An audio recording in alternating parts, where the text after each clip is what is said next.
All right, welcome to this afternoon's Planning Commission meeting. We'll get started here in just a moment. Before we do, if this is your first time with us, welcome. We'll have staff present each case to us before an applicant can come up and share additional details with us.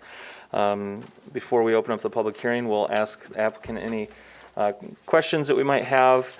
Open up the public hearing. If you're here about the specific case, then you may come up and share some brief comments with us. We ask that you state your name for the record and keep your comments to 3 minutes or less. Then the applicant may come up and respond to anything that was raised during the public comment. We'll have any final questions for them before we discuss and make a decision before we move on to our next case. Before we get started, any conflicts of interest for the cases today? I will let you know that I should recuse myself from the last case as I'm involved in the project. I don't know what more to say, but I'll make a motion that Chair Van Strien is conflicted on the last case. Support. all right, any discussion? All those in favor of the motion say aye. Aye. All right. I will pass things off to Commissioner Roseboom at that point. Anything else? Okay, we can get started with 1825 Alpine Ave Northwest.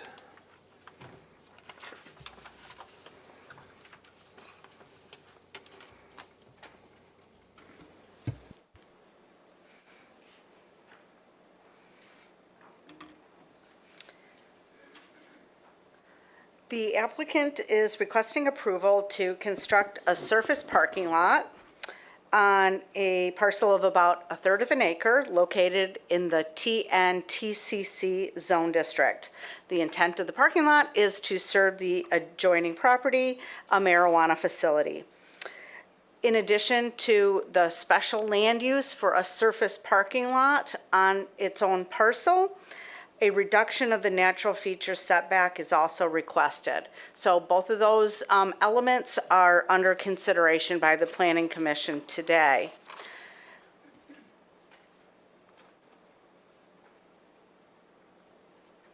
There is currently a cannabis facility on the parcel, the adjoining parcel to the north. And you might ask, why don't we just allow them to be combined and expand the parking lot? The issue with that is the marijuana separation distances. And the two parcels can't be combined and still meet the separation distance from another cannabis facility. So in order to utilize this property for parking, it really does need to be a separate parcel. I would like to mention that if the Planning Commission does approve this additional parking, no activities associated with the cannabis business, such as curbside delivery, which has been allowed during the pandemic through the state, could occur on that parking lot. All cannabis uses, including that curbside delivery, would have to be on the parcel that was approved for that cannabis use. I hope that makes sense.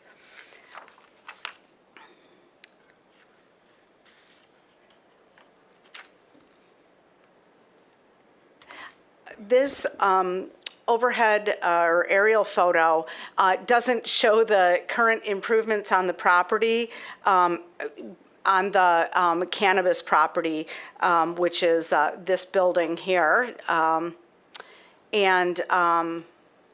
I think, yeah, it's this building here. And the adjacent property is this irregularly shaped lot. You can see Indian Mill Creek to the north. I didn't initially realize this, but the creek is channelized there with a concrete channel. To the west, we have a Consumers Energy substation. And so there are a lot of overhead lines over this property. You can sort of see them barely in this photograph. And that also provides some constraints on development of this property. Up until early 2020, the subject property on which the parking lot is proposed was improved with a single-family home and garage. The house was blighted and it was demolished.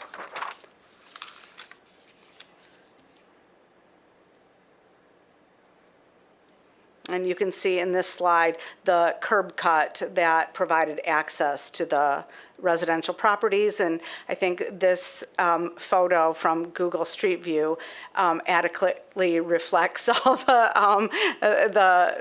lines that are crossing the property. So on the at the bottom of this slide is the cannabis facility, and there are 9 parking spaces on the property. I checked, and this is the same site plan that was approved through the LUD's permitting process. So this should reflect the conditions on the site. To the north is our subject property, and you can see in this, I know it's not hatched, but in the area that I'm hovering over is the proposed parking lot. 11 parking spaces are proposed.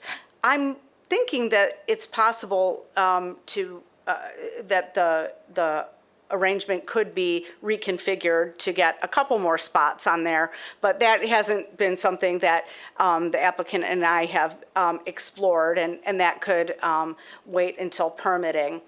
The primary issue here is whether a surface parking lot is appropriate. Additionally, we're looking at the encroachment into the natural feature setback. The drawing shows the 75-foot natural feature setback, and the area proposed for detention is within that area. I have discussed this proposal with our stormwater project engineer, and he finds that the proposal and the current approach is appropriate. The parking lot is as far as possible from the creek, and the site has previously been disturbed. The detention pond is about 40 feet from the creek at its closest. I understand from the engineer that if the soils are conducive, then no detention pond would be constructed and leaching basins would be installed in the parking lot. So that would be the ideal situation, and if possible, they will pursue that.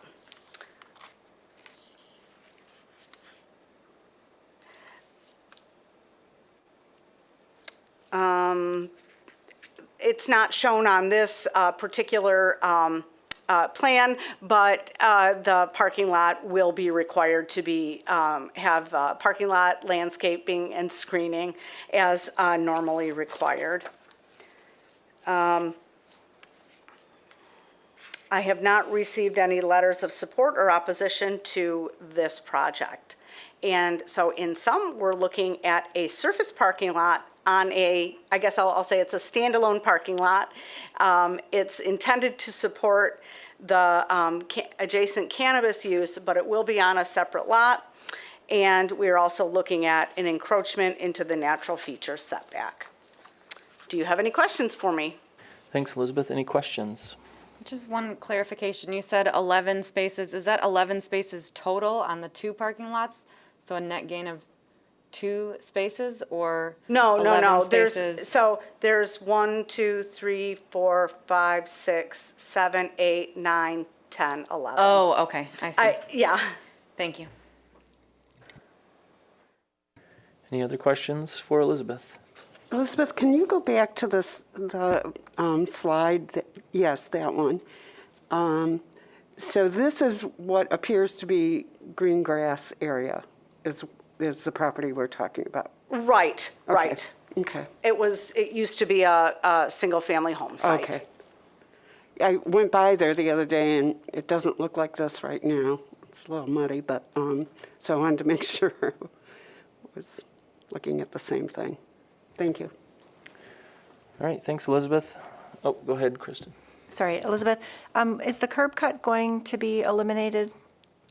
I put that in as a condition of approval. It should be eliminated because it's not going to be used. Thank you. Just to be clear, the condition of approval in the draft is repaired, not eliminated? Are we, Well, I repaired to city standards. Feel free to modify the language Okay. should you desire. All right, thank you. I'll have the applicant up if there's anything else you'd like to share with us.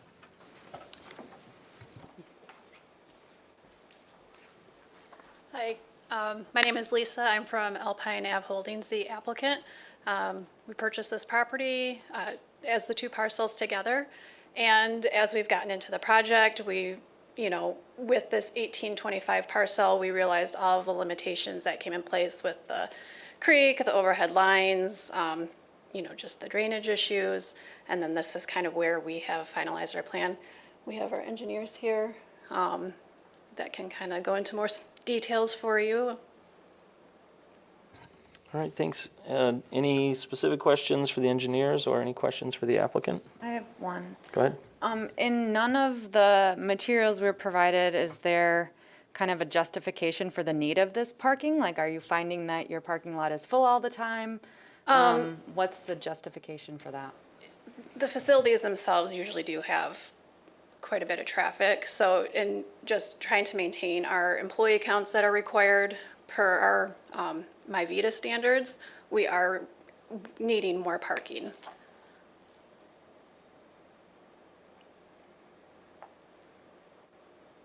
Any other questions? All right, thanks.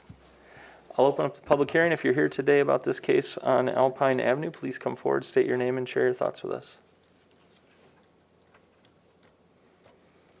All right, I'll close the public hearing. Commissioners, any other questions for the applicant or staff? I guess I do have a question on the curb cut. Does it make sense to keep it there to allow for ingress and egress into this section of the parking lot? Or from a traffic engineering perspective, is it not desirable to have two entrances into an adjoining lot like that? Yep, so the existing curb cut is actually further to the north, which doesn't have direct access into the parking lot because that would be within the wetland feature. Okay. So we really don't want them using that section. Great, thank you. I have one more question, I guess. Kind of related, but not. For the detention pond that's in the plan or leaching basins, will that improve the stormwater issue on the site or just mitigate what's being added? I think that's better answered by the engineer. Good afternoon. My name is Jeff Van Laar from Excel Engineering. I guess to answer the question, we're hoping that it improves. The standard for a redeveloped site of this size would be to not be more detrimental than the pre-existing condition was. And we're planning to meet that standard and exceed it as practically as possible here. So between the use of leaching basins and some potential above ground retention based on soils, we plan to keep the water on our site.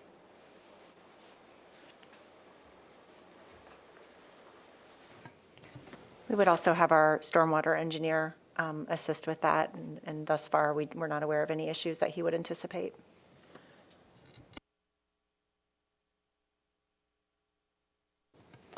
All right, if there are no other questions, any discussion on the use or feelings on this case? I think it's pretty straightforward, it's an area that is surrounded by other vegetation, so I think that helps buffer the parking lot. I'm supported.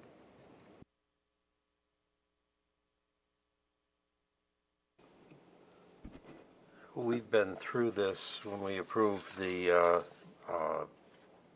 dispensary itself on the adjoining lot, and I think at that time, the the assumption was that this property would eventually be a parking lot, so I think it is something that makes sense and works well. I'm prepared to make a motion if there's no further discussion. Okay, that's fine with me. Thanks. Okay. Now, therefore, be it resolved that the Planning Commission approves the special land use for the and site plan review request of Alpine Avenue Holdings, Jason Abro, to construct a surface parking lot to serve the adjoining property and reduction of the natural feature setback at 1825 Alpine Avenue for the following reasons. 1, the proposed use will be consistent with the purpose and intent of the master plan and zoning ordinance, including the zone district, because support objective 6 of Chapter 5 of the master plan to encourage business investment while balancing economic growth with priorities of the neighborhood, the natural environment, and the quality of the built environment. The proposed use will meet the site plan review standards of Section 5.12.08.E because the development has been designed to meet all standards. The proposed use will be compatible, harmonious, and appropriate with the character and use of the neighborhood, adjacent properties, and natural environment because the proposed improvements will occur on a previously developed site, and the nearby creek will be appropriately protected. Potentially adverse effects arising from the proposed use on the neighborhood and adjacent properties will be minimized through adequate parking and screening and landscaping. The proposed use will not be detrimental, hazardous, or disturbing to the existing or future uses or to the public welfare because the proposed use is not anticipated to result in excessive noise, glare, or visual clutter. The proposed use will not adversely affect the walkability of the neighborhood, impair pedestrian circulation patterns, disrupt the continuity of the urban street wall, or otherwise hinder the creation of a pedestrian-oriented environment because the proposed improvements will help reestablish the street wall. The proposed use will retain as many natural features of the landscape as practical because no paving is proposed within 75 feet of the creek, and stormwater management facilities are proposed approximately 40 feet from the creek. The design will minimize vegetative cover and soil removal, alteration of natural drainage courses, and the amount of cutting, filling, and grading in this site has been previously developed. The proposed use will not be detrimental to the financial stability or economic welfare of the city because the proposed use will allow productive use of a property encumbered by a number of site constraints. Be it further resolved that the following conditions of approval shall apply to this project. Standard set of conditions A, which are on the board and which I will read because this is the first time they are up today. 1, that the application and plans submitted by the applicant and signed, dated, and stamped by the planning director shall constitute the approved plans except if plan elements do not meet ordinance requirements and or as amended in this resolution. 2, that the use shall operate according to the application and per testimony as recorded in the Planning Commission minutes. 3, that this approval does not include any proposed signs, and any future signs shall be subject to the requirements of Article 15 of the ordinance and permits received prior to installation. 4, that the Land Use Development Services, LUDS permit, building permit, and all other required permits be obtained from the City of Grand Rapids prior to construction, demolition, or operation. 5, that any expansion of the approved special land use requires an additional special land use review and approval by the Planning Commission. 6, that the proposed use will comply with all other applicable city ordinances and policies and all state laws. And 7, that this approval shall take effect 16 calendar days after the date of the Planning Commission's decision. Number 2, the unused curb cut shall be eliminated pursuant to the discussion. That's the extent of the motion. Support. All right, we have a motion and support. Kristen, did you have something you wanted to? Commissioner, would you be willing to add a condition that no part of the marijuana operations, including curbside service, shall take place on the subject property? I would be glad to do that. I thought it would be covered by state law and ordinance, but we should add that, I suppose. It depends on what the state law does, which Yep. would then necessitate what we need to do. So we just want to make sure it's clear That that would be that couldn't agreeable. take place. Thank you. Still support. Okay, any other discussion? All right, all those in favor, say aye. Aye. Any opposed? All right, the motion carries. Thank you. Our next case is 345 Washington Southeast.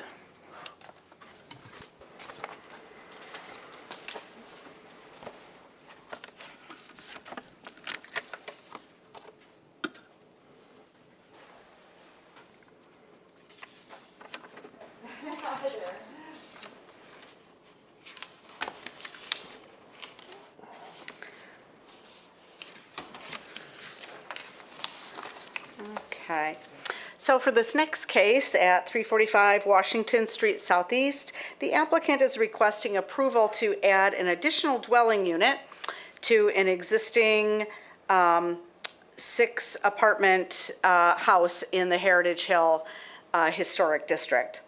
And this is before you today because multiple family dwellings require special land use approval in the TN LDR zone district. The property is surrounded by other properties in the TN LDR zone district, but the area in Heritage Hill is improved with a lot of beautiful old, very large homes that have been divided over the years into apartments, and that is the subject site is consistent with other homes in the neighborhood.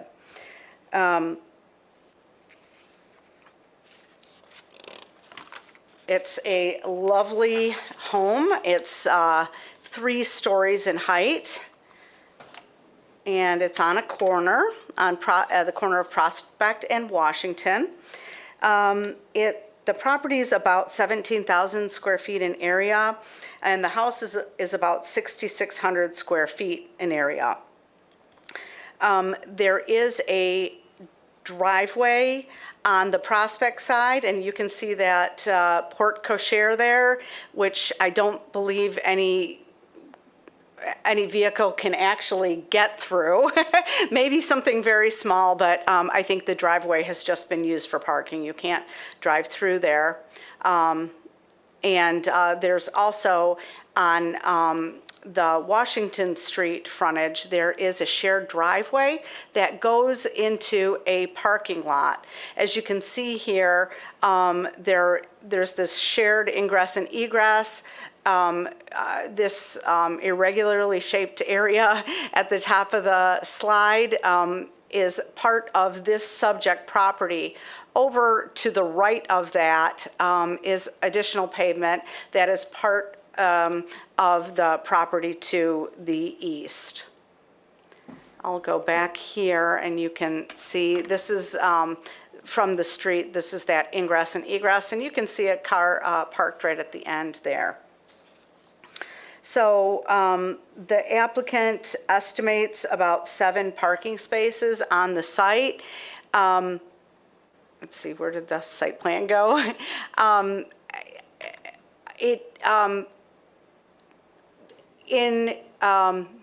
In practice, I don't know how many vehicles can actually fit in that lot based on dimensional requirements. I estimate about 4 at the most in this rear lot. So relative to the actual house, the applicant has indicated that that there are 6 dwelling units, and the first floor unit is about 2,000 square feet in area. And it's not reflected on the site plan, and I'll let the applicant talk about this, but there's a number of rooms that I think might be actually used as bedrooms or could be bedrooms, but there are 2 kitchens. Here's one that I'm showing on the screen, and then there's another one in the center. There's 1 bedroom shown sort of at the top of the screen here, and then other rooms. And so this is about 2,000 square feet, and the applicant is proposing to divide this into 2 units instead of 1 large unit.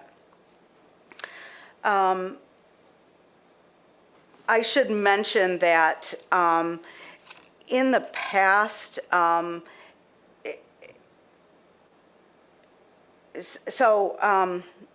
we did, when this applicant bought the property, we had done a property use verification, or when the property was on the market, the planning department staff had researched this property to determine the legal number of dwelling units. And while in recent years, the first and the second story were used by the owner, and then the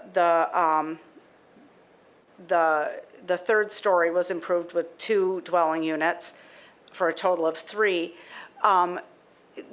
Apparently, before that, there were a total of 6 dwelling units in this building, and it was determined that there were rights to use this property for 6 dwelling units. The applicant is now asking to divide that large ground floor unit into 2. So relative to density, the site could support 8 dwelling units, and that's not even including the adjacent right-of-way, which we do use to determine density. So the proposed 7 dwelling units is within the density permitted. Let's see here. These are site plans, or floor plans. Back to the site plan here. So for the 6 existing dwelling units, 10 parking spaces are required.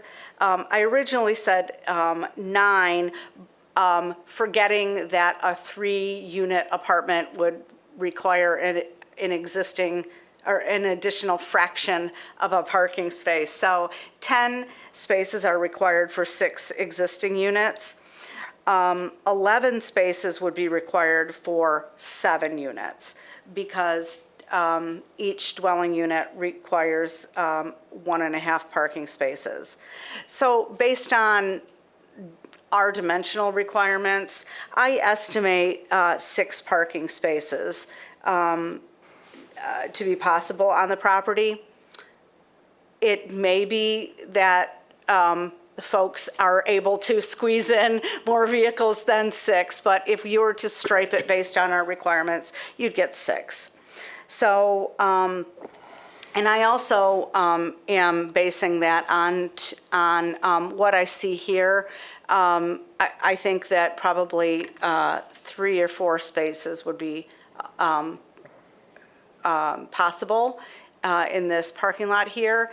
And that's assuming that they're able to cross on the adjacent property. I did obtain a survey of the property, which you saw, and there were no easements shown on the survey. The applicant said that the title work also did not show any easements. So it looks like for the time being, the applicant and the neighbor seem to just get along and are able to share ingress and egress. We do recommend that that an easement agreement be formalized.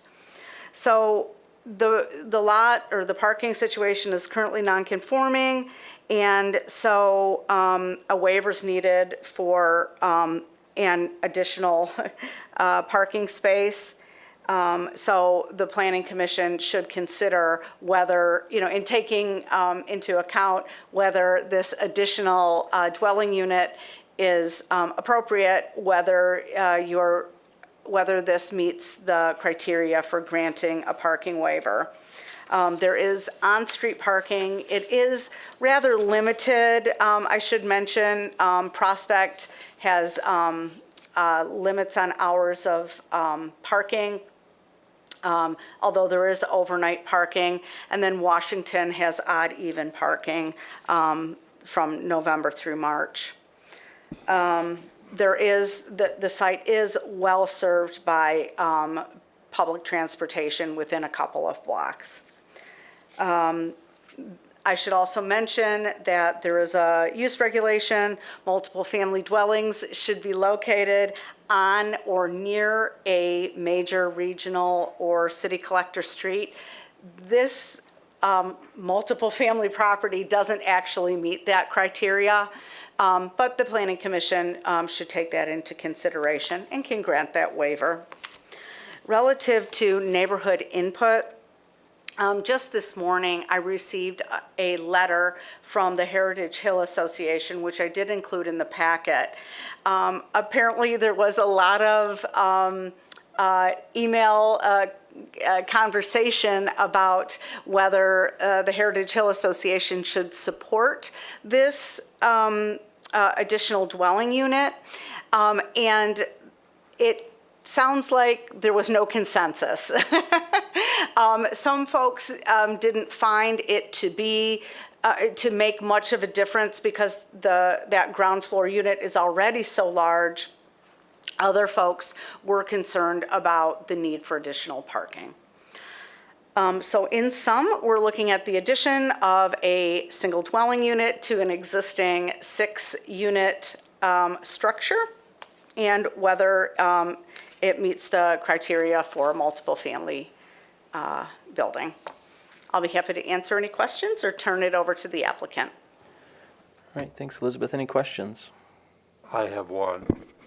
Elizabeth, in reading the correspondence from the Heritage Hill Group, and I think it was mentioned in your report earlier too, that there was some discussion as to some neighbors thought that they wanted to preserve the green space, while other people talked about there was room for additional on-site parking. Is there actually room under the ordinances for additional on-site parking? I think there is. You can see there's quite a large yard here. Now, the issue there is whether or not the Historic Preservation Commission would find that additional parking to be appropriate. Did you go to the commission and did you explore that at the commission? Oh, okay, so then you'll be able to talk about that. So the applicant will be able to fill in a little bit about that conversation at the HPC. Thank you. So from a planning standpoint, yes. From historic preservation, maybe. Okay. Elizabeth, you had made a statement about a study that you had done, and I was confused by the outcome of that. I thought that the study had determined that the number of units that was possible on this property exceeded the ones requested. Did I misunderstand that? No, it could support 8 dwelling units, and 7 dwelling units are proposed. If I misspoke, I apologize. All right, any other questions at this time? Okay, thanks, Elizabeth. Have the applicant up if there's other details you want to share with us.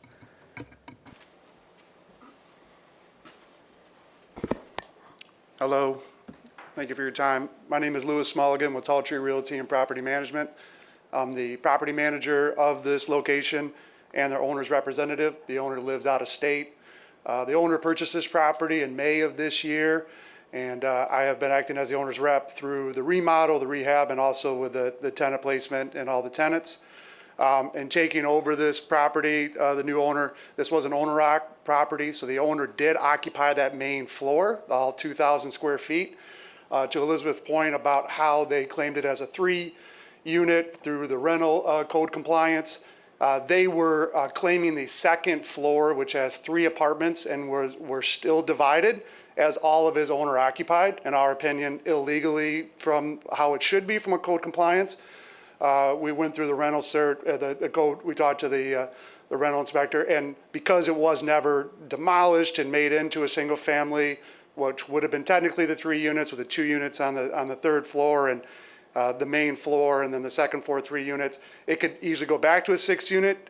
So again, we think that previously the previous owner was using the 2nd floor. Okay, they had tenants in there. They were all walled off. They are apartments. It was always been a 6 unit with the main floor being 1 unit. In cleaning out and discovery of the main unit, this 2,000 square feet, which has, we didn't mention in the report, has 3 separate entrances. So there's 3 separate entrances. There are 2 kitchens, there are 2 bathrooms, and there are 5 rooms. We believe out of those 5 rooms would make 3 bedrooms. I've managed in the Heritage Hill area for 10 plus years now. I manage about 35 units, 15 plus properties. We feel that this was an easy decision, and hopefully everybody agrees, to really scale it down, 2,000 square feet, 3 entrances, 2 bathrooms, 2 kitchens, not really the normal market unit in Heritage Hill. By dividing here, if you're looking where the living room is here, and you go between the kitchen and the hall in the middle, there's an easy separation there where we could wall off. It's literally just putting 1 drywall and a door that would separate these 2 units. There's nothing else that needs to be done to separate it. It's already laid out naturally with just that separation. So again, we're not adding any additional square footage. We're not adding any additional space. It's the request is just to take this large 2,000 square feet main unit and divide it into 2 separate units. Related to the parking, there was a lot of back and forth, as Elizabeth said. I engaged the Heritage Hill Association, Barbara there, numerous times, numerous emails. She got a lot of opinion. The opinion, short of the letter that I saw today from Elizabeth, I got the consensus that green space was wanted by the neighborhood. Green space, green space, green space. So I understand the letter that was sent today did also say they want some additional parking. Also engaging with Rhonda too at the preservation, trying to figure out what that parking layout would be. And then with the application here, it was it felt like it was, the cart before the horse in a situation, because we couldn't really, Rhonda had to be on the same page with Elizabeth, in order to submit this. So based off the Heritage Hill feedback, we felt that keeping the green space and not implementing more parking was the feedback from the neighborhood.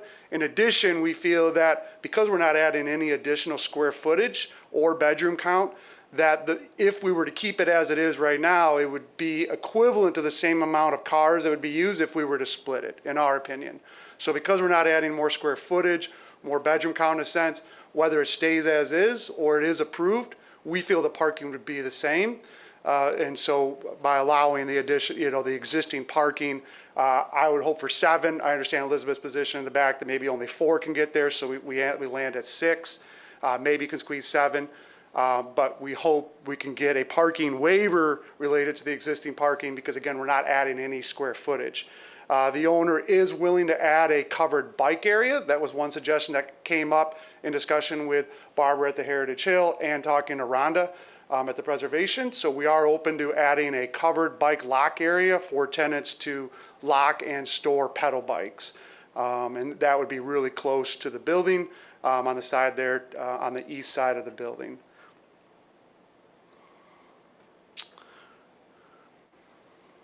That concludes really my feedback on it, but I'm open to any questions. Thank you for your time. All right, thank you. Questions for the applicant?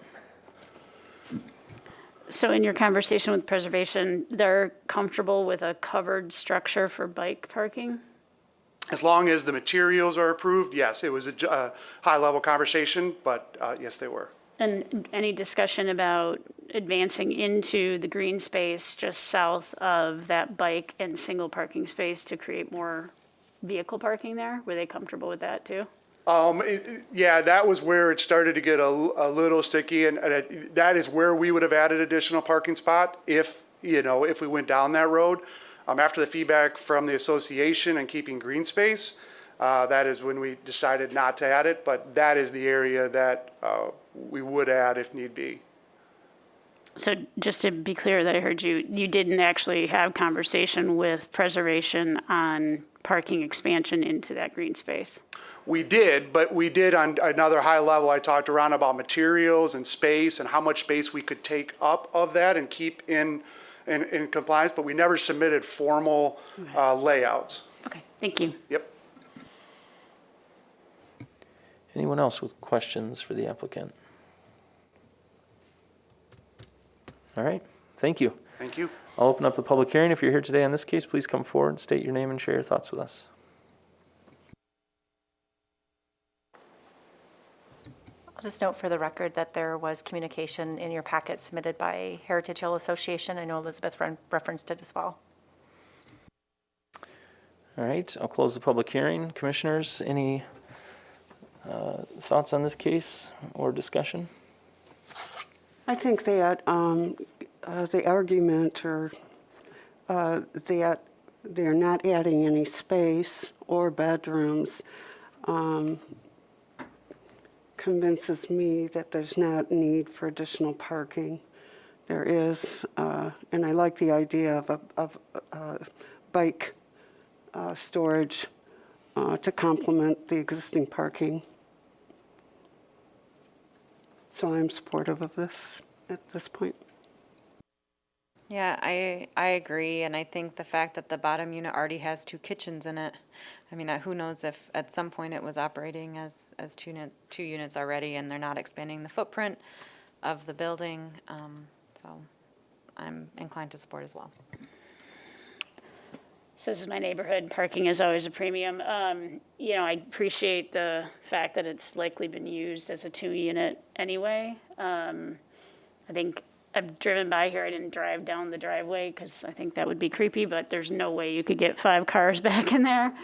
And I think Elizabeth pointed out the restrictions on both Prospect and Washington as odd even and limited timing, but I won't oppose the application, but I do think that, continued discussion with preservation on potentially expanding your parking into that green space. I agree, I love green space, but that's a significant yard. You have more green space than you actually have housing on your lot. And so I think you'd be able to kind of serve both masters with expanding your parking to prevent more on-street parking from your tenants. So, but to the point people have made, I think this unit has been probably used as a multi-unit anyway, and so the parking is likely not to be made worse, but I think you have a parking issue already, so, but again, I won't oppose it.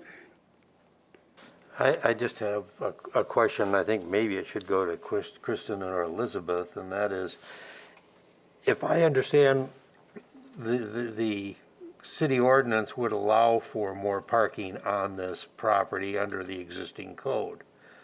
So we would not have to include that in this approval, would we? Well, I think it would be an either or. So from a planning perspective, like Elizabeth mentioned, the lot does have enough space to accommodate some additional impervious surface. Basically, they could add parking spaces to this property. that would then likely accommodate all of the required parking needs under the ordinance. Okay, but is However- that something that could be handled by staff, assuming that the historic group were in agreement with it? Or is it something that would have to come back here for a new special use? No, I think we could handle it administratively as staff if they did decide to pursue historic preservation, because the parking would be legally within the constraints of the zoning ordinance. We could keep it at a staff level, Okay, as so- long as they didn't exceed the amount of parking. So we probably don't need to be directly involved in that at this point. It's between them and the historic preservation group. If you approve it with the waiver, that would be true. Okay, If thank you do you. not feel that the current configuration, like in that there's not enough parking to support the use, then we could either table it, they could go ask the question, or you could, I suppose you could also deny it, and they could ask the question and come back at a later date. I do think it's worth mentioning, too, I don't know if it was clear in Elizabeth's staff report, but covered bike parking also counts towards waiver allowances. So it's a kind of a step up from just actual bike racks. So it does constitute, or qualify, pardon me, for the waiver.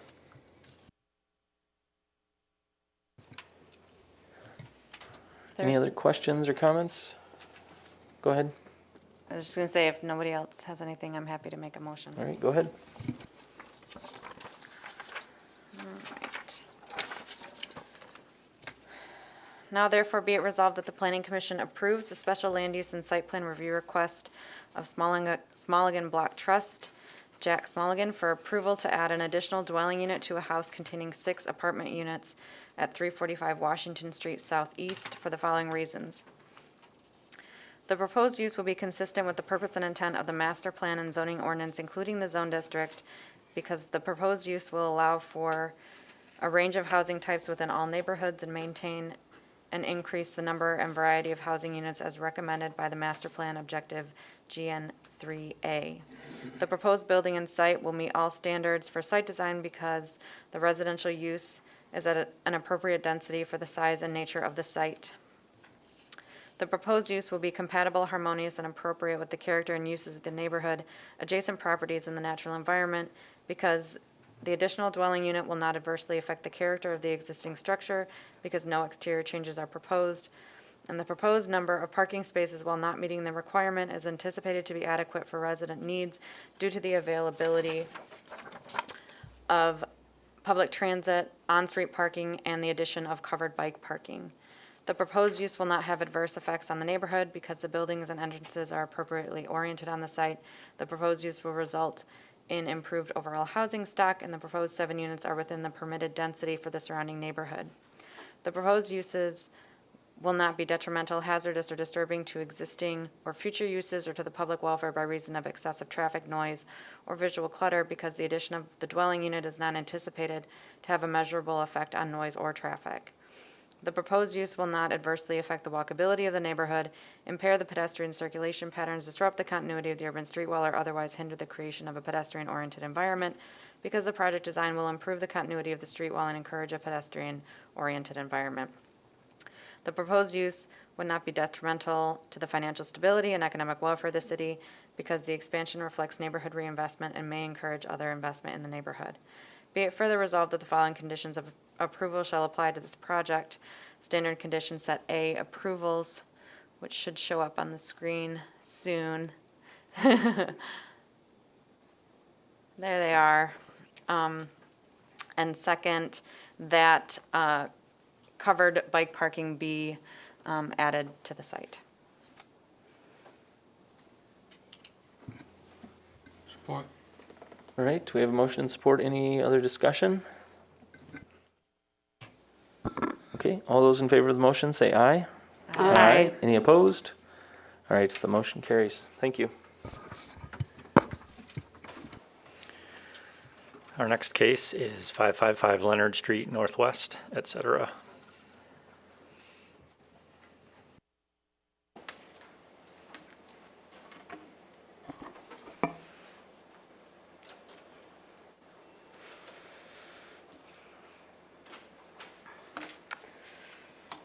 Okay. Okay, so the next case under consideration includes 4 properties. 2 of the properties are in the TN-TBA zone district and 2 are in the adjacent TN-MDR zone district. What is being proposed is a 3-story mixed-use development with associated parking. And the development of the building is proposed in the TN-TBA zone district. And portion of the parking is proposed in the residential MDR zone district, so that the establishment of that parking lot in the MDR, another surface parking lot under consideration today, is under your review for special land use. Also under consideration today is one of the tenants of the proposed new building in the TN-TBA zone district, a People's Cider Company, which is a couple doors down, right on the other side of Gazan, is proposing to move into this building. And the production of cider, the cider production facility and a tasting room and outdoor seating all require special land use approval. Additionally, mobile food vending, occasional mobile food vending is being proposed as part of this project, and a reduction in the number of parking spaces is being requested. So there are several elements under consideration today.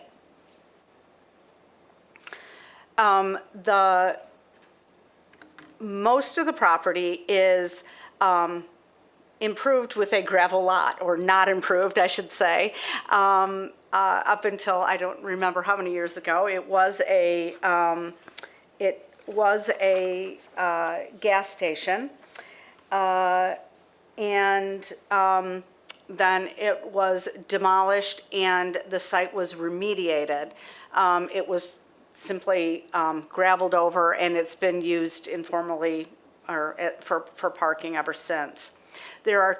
It's not really clear on this particular slide, but there are 2 residential properties north of that gravel lot that you can see here, 1, 2, that are proposed for demolition and improvement for surface parking. And those 2 properties are in the TN-MDR mixed density residential zone district.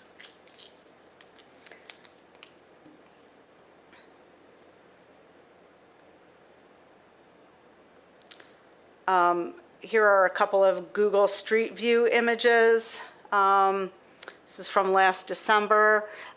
You can see the People's Cider is located to the right side of the screen. There is a structure in the right-of-way. I believe that was approved as part of temporary COVID measures, but that's associated with the cider production facility. The subject site that we're talking about today, 555 Leonard and 1211 Gazan, are the gravel lot here. This is a view down Gazan Avenue, which it's named Avenue, but it really it's really narrow from one side of the other. From one side to the other of the right-of-way is 25 feet, and that would include the sidewalk and probably the poles are probably in the right-of-way, so the pavement is much narrower. And so you can have a glimpse of 2 of the homes that are proposed for demolition and what is across the street. And that's why I wanted to show you this slide here. So this slide is showing a survey. Altogether, it's about a half an acre. This is the proposed site plan. In blue at the bottom is the proposed building. The building will be at the required building line, but at the Gazan and Leonard corner, it's pushed back a little bit, which I think was a pretty creative way to address the clear vision corner. If you've ever tried to come out of Gazan, you'll know that it is a little bit challenging. So I think they've done a good job of citing this for increased safety. Behind that building is the associated parking lot, and that has 40 spaces in it. This is a conceptual plan, and so it really isn't showing us the detail of the plant material or widths, but it will be required to meet all the parking lot landscaping, screening, and buffering requirements, particularly on the north side of the property between, the parking lot and the adjacent residence. A privacy fence is also proposed there. So here is a rendering of the proposed building. The building has been designed to meet the TN-TBA zone district requirements, and so we're not really, we aren't discussing that today. We're really talking about the use. The review of the building can be deferred to staff. Relative to use considerations, the People's Cider Company is proposing to occupy about 2,600 square feet of ground floor space for the production of cider and a tasting room. And you can see that at the front of the building here. And they're also proposing outdoor seating in front of the building. Production hours are 7 a.m. to 7 p.m. And the 48 occupant tasting room will be open no later than midnight on a daily basis. The proposed patio, I'll go back to the site plan. You can see the patio at the front here. It's proposed to have 26 seats and will be open seasonally no later than 10 p.m. Occasional mobile food vending is also proposed up to 12 times per year. There are other establishments that serve and sell alcohol in the vicinity. I did mention that People's Cider is currently in operation a couple doors down. There's also Long Road Distillers and the Mitten. Relative to parking, for all three uses, I guess it's two uses, the cider production facility and tasting room and outdoor seating, plus the proposed dwelling units, there are 49 parking spaces are required. I think I put proposed in the staff report, but 49 parking spaces are required, 40 are proposed. Now, there are, as you are aware, a number of options for reducing the parking requirement.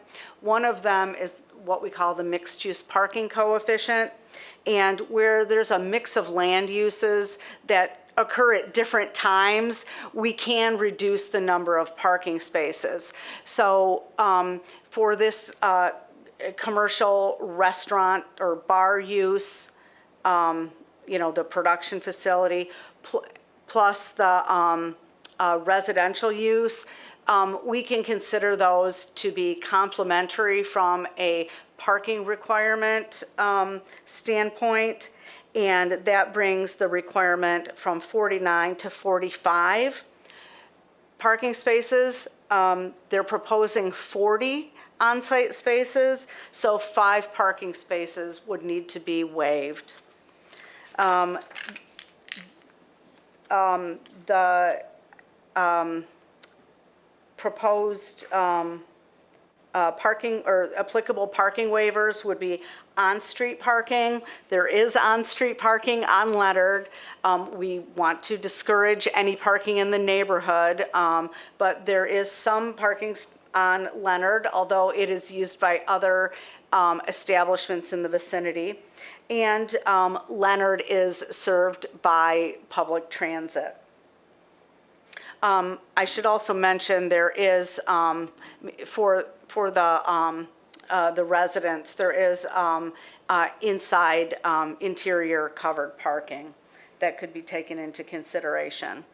So the Planning Commission should consider whether the project meets the criteria for a reduction of 5 parking spaces.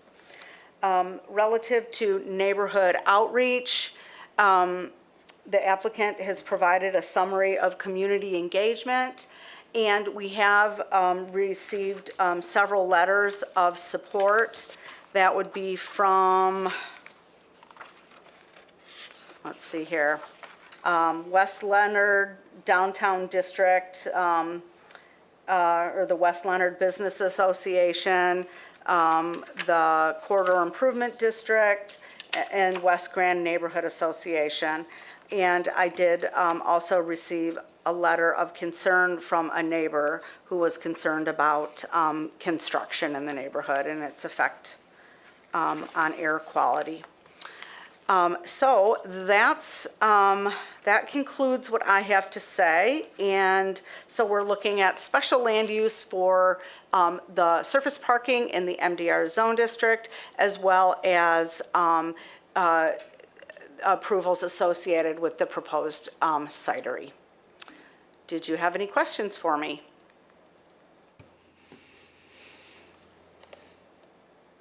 Any questions for Elizabeth? Was there a discussion about bike parking facility? I'm not sure where bike parking will be. Oh, there is, I know there will be bike parking, and the applicant can address that. Thank you. All right. Thank you, Elizabeth. We'll invite the applicant up to share any additional details about the project. Hello, I'm Ryan Schmidt. I'm a partner with Indigo Design and Development. I'm so happy to be here finally. This project, as Elizabeth and Kristen could maybe attest to, has been in the works, if you will, for a number of years. We started talking to the property owners probably, 5 years ago now. And I'm joined here today by Greg Schmidt, who is my brother and business partner. And we're just thrilled to bring this forward. We view this type of incremental development as really key to the maturity of business districts in our city.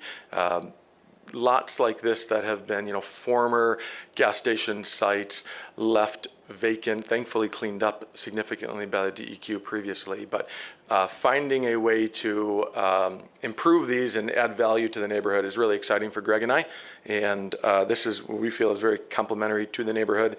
We're thrilled that People's Cider Company has an interest in being in the building. We have a signed letter of intent with them. I should note, Jason Lumen, who is the owner of People's Cider Company, he is sadly sick today. He is actually watching right now on the live stream, and he is available right now to take a call if there's something on the operations side. He has been operating there essentially 2 doors down for 4 years now. But if there are any additional questions specifically to the operation, and if you would allow, we can reach Jason if needed today for that. So Elizabeth did a great job. I don't think there's much more to really add other than I want to speak to the bike parking for a second because we do value that in the development. We have 2 areas of bike parking proposed. One is uncovered exterior bike parking, bike racks that, I don't know if I can point well to it, but it would sit on the east side of the building by the resident entry. In addition, there is, can I flip this or can it be flipped for me? To the floor plan page? Great, thank you. I'm gonna step away from this. If you notice on the left side of the plan, there is a bike room in there. You can use the mouse. The There's the Oh, there you go. Got it. Thank you. So on here, you'll see the bike room is a locked, covered, obviously enclosed room. The only thing that differs from our current plan to this is that we're planning on swapping that with the mechanical room. So the bike room is accessible directly off the parking lot. We felt it was just a better solution so that you could easily get in and out from the parking area. We're studying bike rack systems right now. There will be a minimum of 10 indoor bike spots, but we think we found one that we can actually do a double stacked, so it'll be 20, which would be great. We would love to be able to have one bike spot per apartment because there's 20 units proposed here. So minimum of 10, which we can commit to easily because we know that system, but maybe as many as 20 enclosed, secure bike parking. So as Elizabeth mentioned, we did speak to and receive support from the Neighborhood Association, the Business Association, and the Corridor Improvement Authority. In addition, on Monday, just a few days ago, I walked around the neighborhood with flyers announcing the development with my contact information on it. And I left about 75 flyers behind and talked to a few residents while doing that, just to get a general feel. We did receive a call from a gentleman. I'm not sure if he's one of the people here or not. There was some concern around the traffic on Gazan. And we will admit, Gazan is a narrow right-of-way. Particularly, this gentleman brought up that while Corey was closed this year for a social zone, that it pushed more traffic onto Gazan. And so we are aware of that. We do not intend to have any regular construction traffic going down Gazan. We benefit by having immediate turnoff from Leonard to Gazan to our site and then back out. And we are actually quite pleased, although it does, I guess, technically require a waiver, that we were able to achieve 40 parking spaces within the parking hold line here, which we didn't. I don't know if Elizabeth mentioned, but I want to speak to that real quickly. The red line was designated in the area-specific plan for the west side as a parking hold line, so that parking wouldn't encroach further back into the neighborhood than a predetermined line. We were not a part of designating that line. We're adhering to the line that the neighborhood created around parking hold. So all of our parking sits within the parking hold area of the area-specific plan. And I only want to make one correction. It's a very small error that I noticed in one of my letters. It is in the letter that is addressed, not the site and building layout, but on the nature of the proposed use. I mentioned in there the food truck that we want to have. If you notice, 2 of these parking spaces have been designed deeper. That is to accommodate the occasional use of a food truck there. We're asking for no more than 12 occurrences per year. We've designed the spaces intentionally to accommodate on the site, so we're not asking to use Gazan for that. I wrongly noted that the hours of that would coincide with the hours of the tasting room, but it actually would coincide with the outdoor hours, which end at 10 p.m. So I'm sorry. I stated in there that it would end at midnight for the food truck, but that's not true. It would actually end to coincide with the outdoor hours, so 10 p.m. Other than that, the last thing we haven't really had a chance to speak about, but there is a direct bus stop in front of the building. We have been in discussions with the Rapid already about us making improvements and installing a bus shelter there for obviously the benefit of the residents using the bus stop. So that is not finalized yet, but we are intending to make that improvement in the Rapid would install a shelter that we purchase and provide them. Okay. Thank you. Thank you. Could you also just speak to the loss of the single-family homes, given our housing situation? Yeah, absolutely. I appreciate that opportunity. I've been in front of this group a number of times before, not in this role, but in a previous role with an affordable housing provider in town. And so in terms of housing, particularly the idea of demolition of housing is something that we wouldn't normally be proposing, but for the unique situation here to actually help towards the housing shortage in our community by having a net gain of 18 housing units. So of the 2 existing single-family homes that are there today, 1 is occupied. We've been in contact. The current property ownership group has been in contact with that tenant. They have, before they even moved in, they knew about this plan. They were aware, and we're willing to help make sure that they are comfortably relocated somewhere. So we've actually, we are committing to that, to work with them, to help them. The other house is actually boarded up. It's not really in a livable condition today.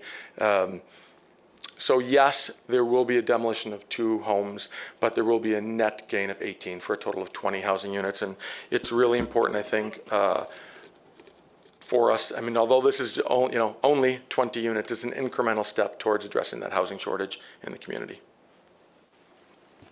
Great, thank you. Ryan, I just have a quick question before you leave. Can you talk about the direct outreach to the resident, that the remaining residents, if you will, to the adjacent proposed parking?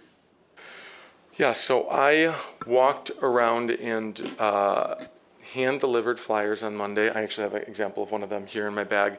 I will admit I did not approach every house, depending on whether there was a no trespassing or barking dog or whatnot. So I haven't committed to every 100% of that, but we have designed the site with the appropriate setback and landscape buffer, as well as a 6-foot privacy fence, to avoid any conflict with that neighbor, to make sure that there is an appropriate buffer between our site and their house. I don't know if they're here today. I'd be happy to speak with them if there's any specific concerns from that neighbor.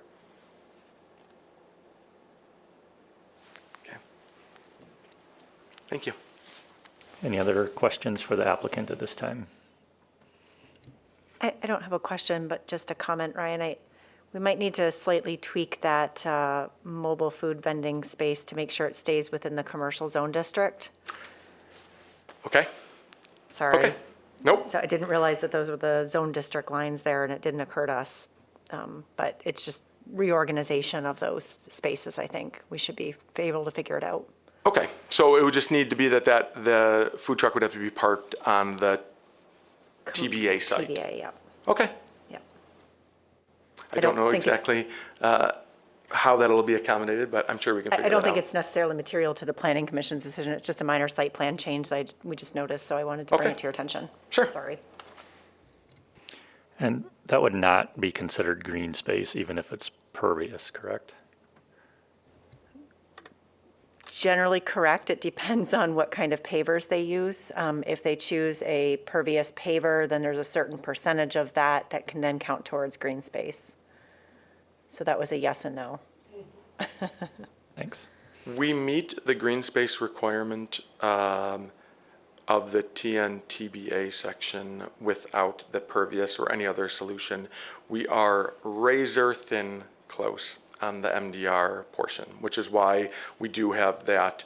I don't know if it's so small right here, but yeah, I can't see, sorry, but it was a portion of that was going to be utilized for green space to make up for that. So we absolutely would work with staff and through the ledge permit process to make sure that we've got that achieved. Yeah. Okay, thank you. Okay, great. And we'll open up the public comment. I'll have 3 minutes to make your comments. Get in line. Take turns, please. I'll go first. Hello, everybody. My name is Dean Joseph Gray. I'm the homeowner of the property that's to the north end of the proposed construction. I've been sitting here taking a few notes, listening to Mr. Schmidt, and one of my concerns that I had originally was that barrier that he was talking about, and I really appreciate that because that was one of the main things I was concerned about, having a parking lot near a residential, and that was one of the things I was concerned. I'm really glad for that. The other concern I have is like the narrowness that Elizabeth was talking about, the width of that road.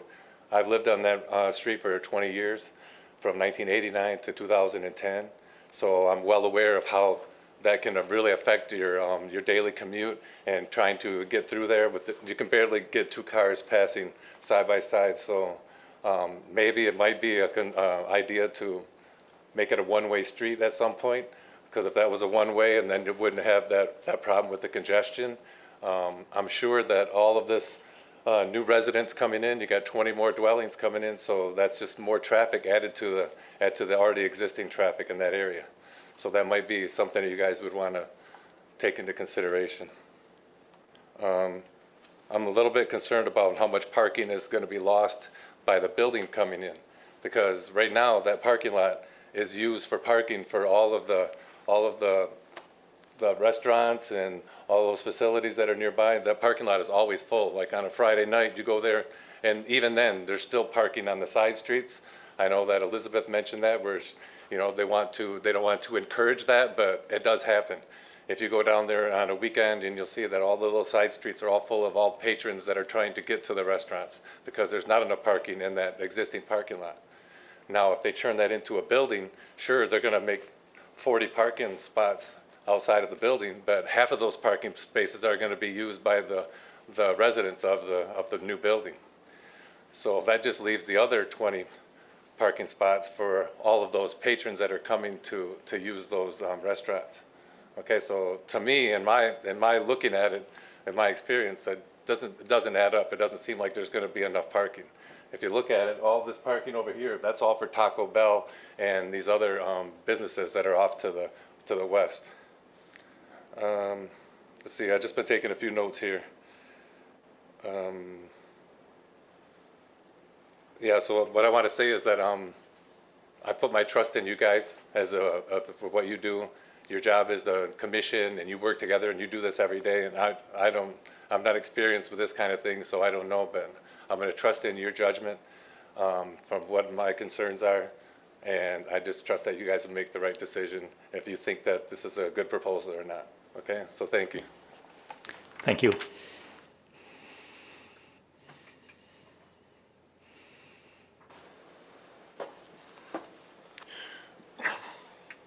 Good afternoon, Commissioners. I'm not a public speaker, so please bear with me with my speech. But according to what I'm looking at right here, I'm looking at the numbers of parking spots and that, and it does not equal up to 40. I think you're a little short there to start with. As the fellow before me, he is correct on it. I've lived there for a long, long time. Probably longer than any other residents in the neighborhood. They have come to me and asked me to speak for some of them. One of them is Dave Gray. According to this printing, it says on the 1225, it was supposed to be bulldozed down. That's this guy's house. To me, that tells me that the paperwork is wrote up wrong right there. So that's the second flaw I see already. The third question, and this is just a question, is a red dotted line. Now, if this dotted line is represented by parking in that, you're taking away parking in front of 3 homes in front on Quarry Street. And of course, Dave Gray is also correct on the alley is being very narrow. You cannot hardly get 2 cars by. The sidewalk on the alley is very narrow. To me, it's like if you're going to have 2 driveways into this premises, I think you should widen the alley in order for people to get by each other. The gentleman here, I know he keeps on looking at me thinking I'm the one that called you. I did not call you about complaining about anything. I much rather be in person talking to people Sir, than could you just, talking on the phone. Sir, could you just address your comments to the board up here? No problem. Thank you. I told you I'm not a speaker. I do see a lot of concerns here. When Minton got their building on Quarry and Leonard, they said that they needed 300 people for parking. When Long Road Distillery got their license, they said they needed 300 people for people being in their businesses for parking. They told me that there was parking behind Eagle's Nest across the other side of Leonard Street, which they made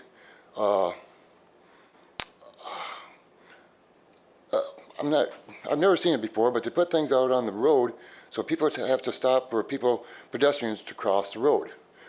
very, very good of them. It was very safe for them. I have no problem with that. But when I'm looking at the amount of people that are going to be in this building, the number of spots for them, I look at Taco Bell. Taco Bell is just a small building, and I see a lot of parking. Must be a lot of people eating at Taco Bell. But when I look at the other one, all these rooms and people and business and that, I don't see that many, and I don't even see 40. I see 3 and 13 and 3 and 7 and 7. That does not equal up to 40 to me. Maybe my math is wrong, but I don't think it is. Are they going to plan on parking on the alley that we can't travel to get through? Or is this, or the extra numbers, or is that in front of the residential area of these 3 houses that are in Quarry? And one of them, my house is on behind Long Road, so I'm the very bottom of the 3 houses. So, Thank you, sir. Your 3 minutes are up. Thank you. I'm sorry. Thank you.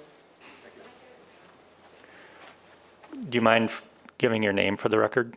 My name's Wayne Chambers, and yes, I am concerned about the dust and for the kids in the neighborhood due to the fact of the homes might have lead, asbestos, and just cement dust by itself can cause a person's health and damage. I know I'm over 3 minutes, I'm sorry. Yep, thank you. Okay, seeing no other attendees, we will close the public hearing and invite Mr. Schmidt back up to address anything that he would like to. Sure. I appreciate the comments today. I sincerely do. I'd be happy to communicate with you further beyond this meeting. I can give them a business card as we end the meeting. I think that is genuine concern from someone who's lived in the neighborhood a long time around development has an impact on the neighbors around it. We just completed another development in Grand Rapids that was sort of shoehorned into a parcel, and I can just say we're committed to working with neighbors around trying to find solutions to eliminate, say, try to make sure that we don't have truck traffic that is going through the neighborhood, that is all exiting out onto Leonard, for instance. I will state just for the record that there are 40 parking spaces here on the site plan. If you count the 2 that are designated that are deeper for the potential food truck use, that's a total of 40 that is represented, just so that we're clear on that. But I appreciate the concern. I am happy to work with them or any other neighbors. We want to be a good partner. Our intention is to be a part of this community for a long time. We are not developing this to flip it, right? This is an investment in the community that we intend to hold with our partners on it. So thank you. I don't know if there's any other questions to that. What's the capacity of the tasting room? Yeah, I think it's stated at 46 or maybe 48 it's a calculation. We've brought Distinctor Architecture and Planning on as our architect of record here. I've worked with Distinctor a lot in the past. They helped us with some of those occupancy counts. Kim Distinctor is a local firm here in town, and so that's 48 is determined based on the square footage. Okay, thank you. And then there is an additional, I should say, I just want to make sure it's clear, the seating, the on-street area, or the section that's in front of the building has space for up to 26 people, seats at tables. I have one question.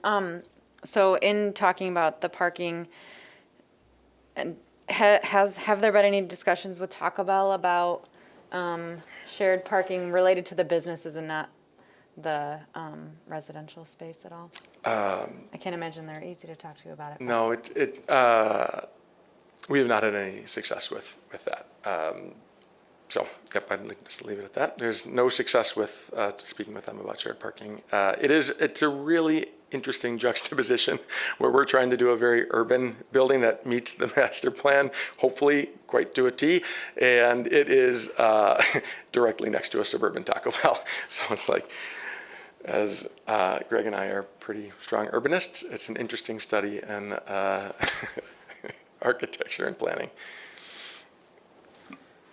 Just one question. I know as Mr. Gray brought up, making Gazan a one-way street, and I know that would take a lot of work with the city to do, but would you have any problem if Gazan became a one-way street?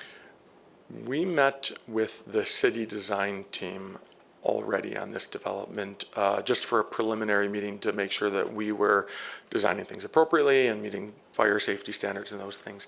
That topic was brought up in the design team meeting. It seemed well outside of our input or control. It seemed like that was a separate sort of city discussion.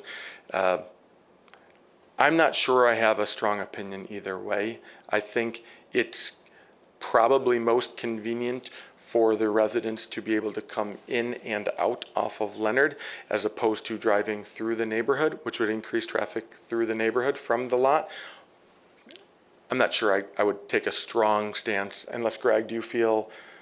No. I feel like that would best be resolved with the neighborhood input and the city staff separately, because that's, in this plan, hopefully this keeps the majority of traffic out of the neighborhood and from Leonard onto Gazan into our lot and then back out.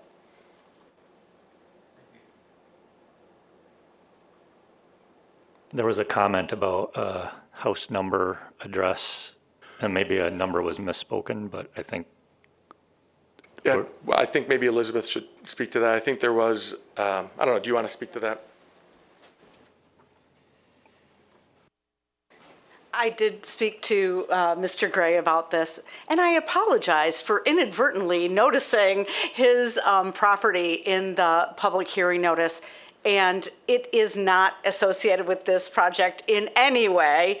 All the other property, notification for all the other properties was adequate, and yeah, his property is not part of this project. Thank you. Any other questions for the applicant at this time? Sorry, sir, the public hearing part is closed. Okay, thank you. Thank you. Commissioners, time for discussion.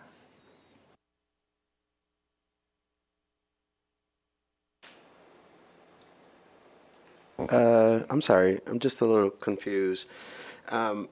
Is this guy's house being torn down or not?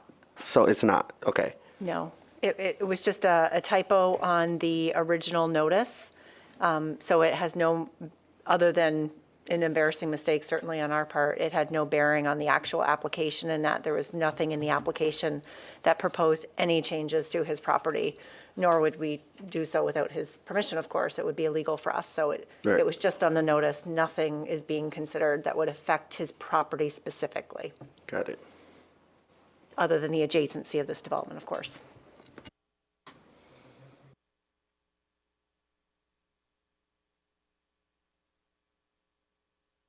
I apologize, Chairman. I'm going to switch out with Tyler Kent due to just some personal commitments on my part. So I don't think there's anything I know that other staff does not know. But I do know that I was part of the West Side Area Specific Plan discussion on the parking hold line, and there was a great deal of conversation that went into delineating that, that line at every block. Thank you. Good night.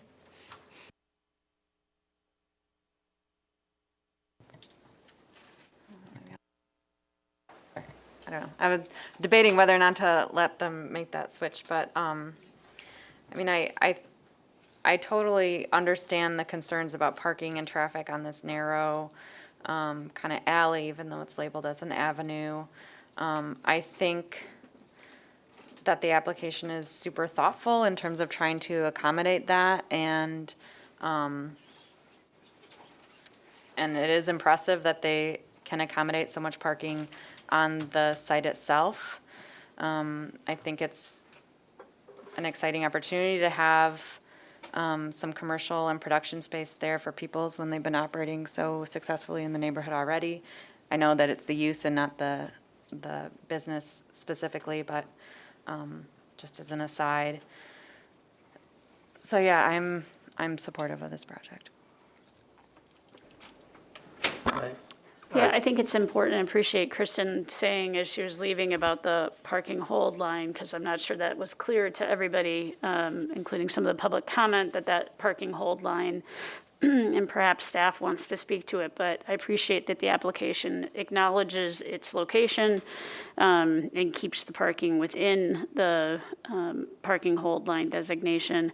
I mean, parking is an issue in this location. Anybody who's been to any of the businesses along the Leonard Street corridor there knows that parking is a challenge. I think that the applicant's done a good job locating parking, using elements of the parking waivers, a special focus on bikes and bike storage, I think is great. It would be great to figure out something with the city around Kazan. I mean, it's a terribly narrow street. It is going to complicate issues, and the excessive amounts of parking in the adjacent use is frustrating for everybody to see all of the capacity there and the efforts to make the most parking possible on the applicant's site. But I think this is a good use, and appreciate the net increase in available housing, and I'm supportive of the application. I think that parking certainly is an issue, and I believe that building residential and mixed use together creates a more walkable, so that this really benefits the neighborhood in having a place to visit and having more less storefronts that are vacant or vacant properties along Leonard. We see this neighborhood area really coming to life again, and I think that hopefully that benefits the existing residents as well as new residents. I would hope that the business association really looks at how might they maximize through more shared parking kind of agreements, instead of having parking for every single different use, particularly Taco Bell, which might have different operating hours than, say, some of the other establishments along there. So I am going to support. I think this is moving in the right direction to revitalize the neighborhood. There still are a lot of vacancies, but these are the kind of initiatives that I think will then carry through to making sure other storefronts are occupied in the near future. I think that, parking has been an issue on every Leonard Street property that we've looked at between Walker and Turner. This one, I think, has done better than most in accommodating parking. There are issues here, but I don't think they're issues that are insurmountable and something that can't be cured in the future if they become problems, particularly with Kazan. But overall, I think this project is adding to the vitality of Leonard Street, and I think that it is a very good improvement and would be very good for the neighborhood.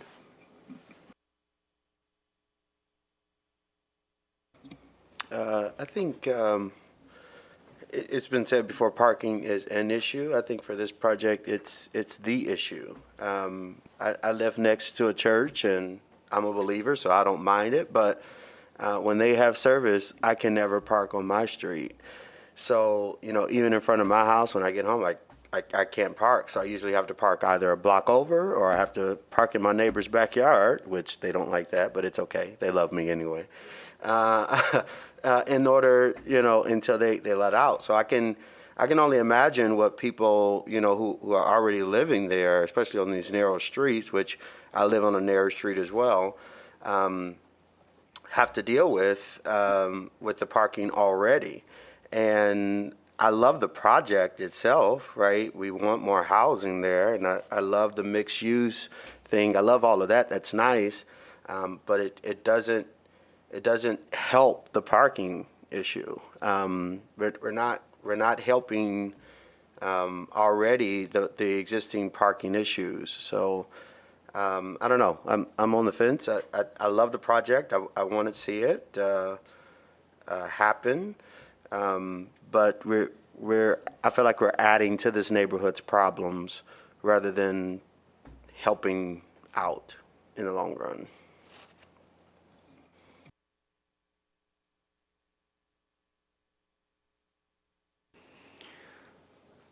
I'm in support of it as it is proposed. I feel like this is what we want in a mixed-use urban setting. And I think of some other examples, like the one that comes to mind is Fulton and Carlton, where it was, they tried to avoid, it was a bit too small of a site. And they came back to us a year later while they were under construction and they had bought the next house, wanted to tear it down and add parking.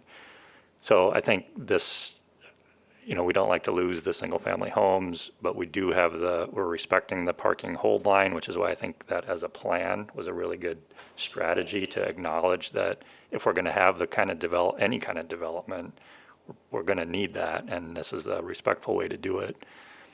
So I'm in support. Question on the parking hold line. And maybe this is just me not being aware of does that stop people from parking past that?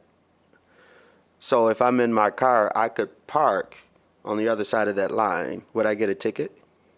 No. Mr. Kent, would you like to address that? Elizabeth,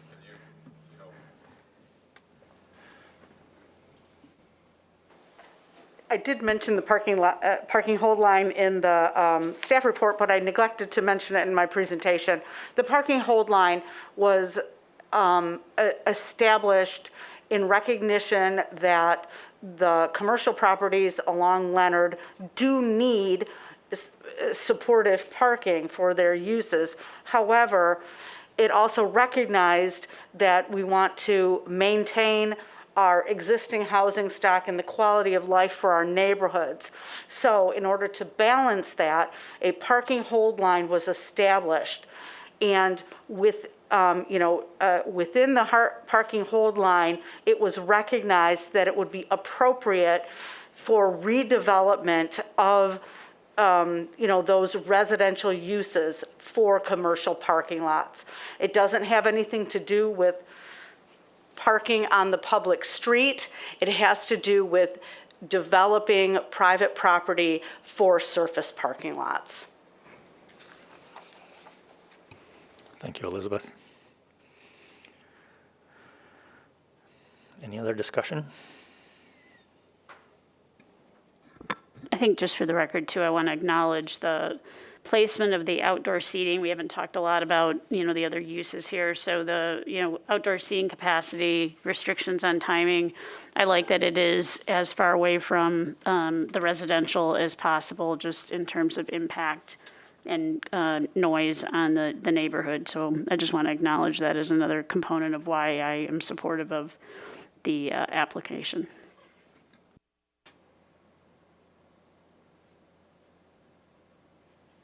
Yeah, I think going in line with that, the hours of operation for all the uses as laid out in the application, I think are appropriate for here as well.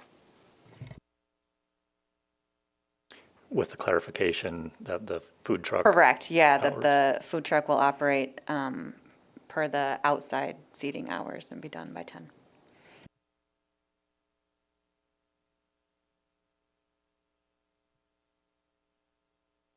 Would anybody Well- like to make a motion? Sure, I will. I thought Commissioner Shannon was going to do it, but I am happy You can go to ahead. do it. Okay. Now therefore be it resolved that the Planning Commission approves the special land use and site plan review request of 555 Leonard LLC Ryan Schmidt to establish a cider production facility and tasting room with outdoor seating in a traditional business zone district for occasional mobile food vending, to construct associated parking in the adjacent mixed-density residential zone district, and for a waiver of on-site parking for the following reasons. The proposed use will be consistent with the purpose and intent of the master plan and zoning ordinance, including the zone district, because the proposed use will reflect the purpose and intent of the TNTBA zone district to include active uses such as retail and restaurants on the ground floor. The proposed outdoor seating will contribute to the vitality of the business district and adhere to the parking hold line standards of the West Side Corridor Plan. The proposed use will meet the site plan review standards of section 5.12.08.e because as a new development, the plan has been designed to meet all provisions of the zoning ordinance. The proposed use will be compatible, harmonious, and appropriate with the character and uses of the neighborhood, adjacent properties, and the natural environment because the proposed use will support the desired mixed-use character of the neighborhood. The provision of on-site parking will lessen potential parking pressure on other uses in the vicinity, and impacts associated with the outdoor seating are anticipated to be minimal due to its orientation facing Leonard. The proposed use will not be detrimental, hazardous, or disturbing to existing or future uses or to the public welfare by reason of excessive traffic or noise because adequate landscape screening between the parking lot and adjoining properties will be provided, and the proposed hours of operation for the alcohol use are consistent with other uses in the neighborhood. The proposed use will not adversely affect the walkability of the neighborhood, impair the pedestrian circulation patterns, disrupt the continuity of the urban street wall, or otherwise hinder the creation of a pedestrian-oriented environment, because the outdoor seating will contribute to the walkability of the business district and redevelopment of the site, with the building located at the street will reestablish the street wall.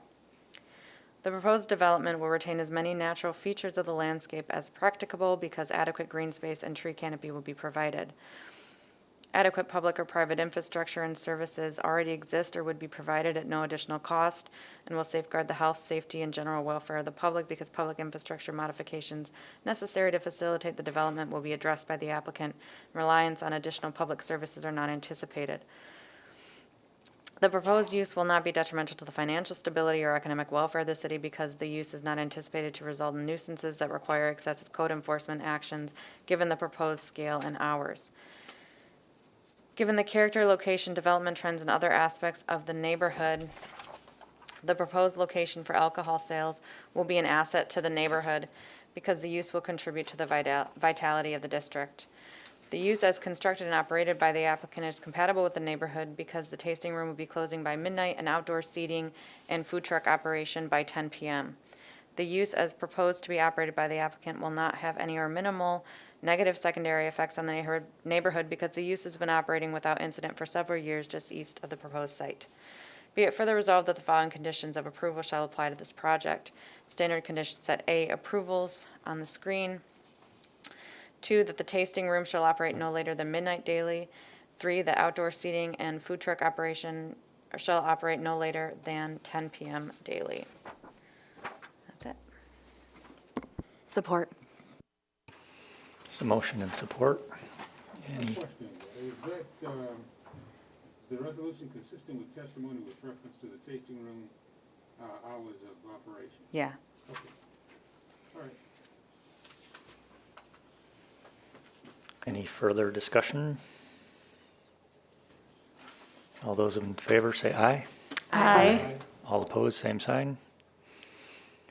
Motion passes. Thank you.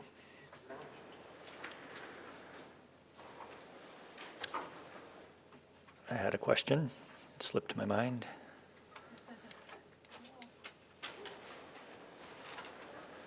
Okay. Planning Commission discussion. Any general discussion? One of the problems that, I'm not sure that there is an answer other than giving it some critical thought. One of the problems that I see from time to time is that neighborhoods get used to using property that's private property and somehow assumes that when that property is no longer available, they have sometime been wronged.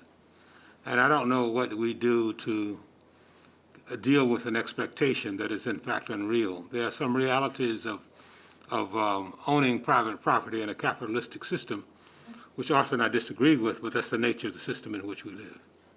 Just a comment. Particularly when you have a private landowner who doesn't mind when others use the property. Right. Yeah, agreed. I remember my question, food truck uses, and it was 12 per year, what's a use? Is that a day? Or is that what does that mean? 12 times per year? I think it meant that food trucks would be present at that location no more than 12 times a year. For how long at a time? It could, I would assume that it would be during the time that the tasting room is open. I feel like we've had discussion about food trucks and what a use is in the past. And maybe that just staff can bring that back to us either via email or another way. But I feel like we had that discussion, like where a use was like a certain segment of days or a month or a week or something like that. So, but I think it's a good question, especially when you think about we've already obviously approved this use, but that the intention of using one of the parking or 1.5 of the parking spaces allocated to the broader use for the food truck use, if a use is a month and it's 12 uses, that thing could be there for the whole year. Oh, I see. Yes, indeed. I think in this case, they're really saying 12 times a year. 12 days. 12 days. Yeah. That was my understanding. That was what I was reading into the application too, but I think it's a valid question. Okay, thank you. Any other discussion? Then we'll open up our final public comment period for any member of the public, former planning commissioners or otherwise. Special guest stars. We'll close the public comment period, and we are adjourned.